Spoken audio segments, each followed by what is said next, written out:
քննարկեմ ավելի գենդերային բռնության կապված եւ ընտանեկան բռնության, որ ամենահիմնային մասերից է քայլարշավի, ինչպես արդեն գործընկերներից նշեցին, մի քանի աղբյուրներից ենք մենք ընդհանուր տեղեկատվություն ստանում, որը ներառում է համայնքապետարանը, պոլիկլինիկաները եւ այլն, նաեւ դպրոցները, բայց ընտանեկան եւ ընդհանրապես գենդերային բռնության կապված ամենաառաջնային աղբյուրը դա հենց տնետուն գնալն է եւ մարդկանց հետ առանձին զրույցներ ունենալը։ Նշեմ մի քանի օրինաչափություն, որ մենք նկատել ենք, նախ առաջին արձագանքը, որ ստանում ենք գրեթե բոլորից, երբ խոսում ենք ընտանեկան բռնության մասին, ու բնականաբար մենք խոսում ենք հնարավորինս պարզ բառերով, տարբեր օրինակներ բերելով եւ նկարագրելով, որպեսզի հնարավորինս հասանելի լինի մարդկանց։ Առաջին արձագանքը լինում էր ուղղակի շղթելը, մերժելը, որ ընդհանրապես այդ երևույթը գոյություն ունի կոնկրետ համայնքում։ Այս շատ հետաքրքիր էր, որտեղ երբ սկսում էինք մի համայնքում, այդտեղ խոսում ենք, օրինակ ասում ենք չկա որևէ բռնություն մեզ մոտ, դա կողքի համայնքներում օրինակ կա, բայց գնում ենք կողքի համայնք, նույնը մեզ պատմում էին այդ համայնքի հետ կապված։ Հիմա մենք ինչպես ենք ընդհանրապես հասկանում, օրինակ իրավիճակը այդպես է, թե ոչ, շատ հետաքրքիր էր եւ մի կողմից էլ տխուր, որ մի տուն գնալով, ուր մեզ ասում էին, որ օրինակ ընդհանրապես չկա բռնություն, չէ նման դեպքեր մեզ մոտ չեն լինում եւ եթե լիներ անպայման կիմանայինք, այս էին նաեւ հաճախ կրկնում, որ փոքր եթե տենց բան լինի կիմանանք, բայց օրինակ երկու տուն ներքև էինք գնում ու արդեն մի փոքր ավելի երկար խոսակցության արդյունքում շատ հաճախ հենց ընտանեկան բռնության բավական դաժան դեպքի էինք ծանոթանում, որը կարելի ասել գրեթե անհնարին կլինի չլսեին օրինակ գյուղում, որովհետև այո, օրինակ մի քանի անգամ որ մեզ առնվազն հանդիպել է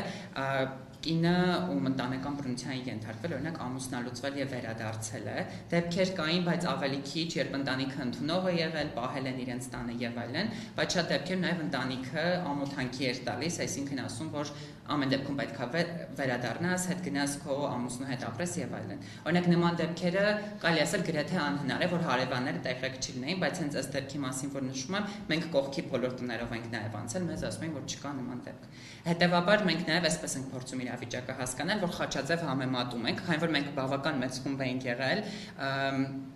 եւ բավական շատ տներով ենք անցել, հենց այսպես ոնց որ փորձում ենք արդյունքները բնականաբար լրիվ անանուն կերպով համեմատել։ Մյուս կողմից բռնության մեկ այլ տեսակի հանդեպ մարդիկ ավելի, այսպես ասած, ընդունող էին եւ ավելի հանդուրժող էին։ Եթե ֆիզիկական բռնության դեպքում միշտ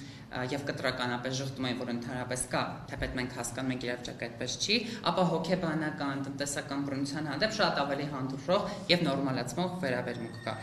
Տաթևիկը օրինակ նշեց, որ չգիտեմ, աշխատանքի չթողնել, օրինակ գնա կողքի գյուղում աշխատի եւ այլն, նման իրավիճակներ շատ էին։ Կային անգամ իրավիճակ, երբ չէին թողնում, որ հարցը օրինակ գնա ծնողական ժողովի, շուտ այսինքն տնից դուրս գա այդ ընթացքում, որովհետեւ պետքա տանը, չգիտեմ, ճաշ պատրաստի եւ այլն։ Բայց սրա հանդեպ որպես բռնության այդպես չկար վերաբերմունք, այլ հակառակը ոնց որ կարգն այդպես է եւ պետք է հարմարվել։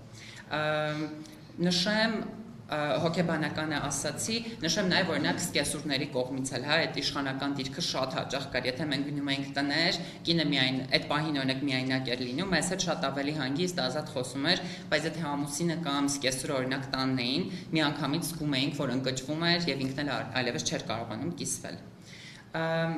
Ընտանեկան բռնության մասով հիմնական սա իր իրավիճակը միայն այն կավելացնեմ, որ այդ զոհին մեղադրելու մշակույթը ամեն դեպքում շատ էր տարածված եւ կանանց մոտ նույնպես, այսինքն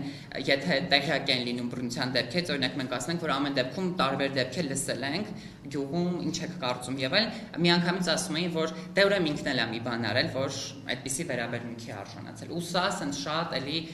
նստված ունեցող վերաբերմունք էր, որը բնականաբար շատ խնդրային է ու հուսով ենք նաև հետագայում կանանց քայլարշավի արդյունքների հիման վրա մենք նաև այդ հաջորդ 2 տարվա ընթացքում փորձում ենք հենց այդ մարզի վրա կենտրոնանալ եւ տարբեր ադվոկացիոն աշխատանքներ տանել, դրա համար հուսով ենք նաև այս մասով որոշակի արձագանք կամ մենք եւ մեր գործընկերները կկարողանան տալ։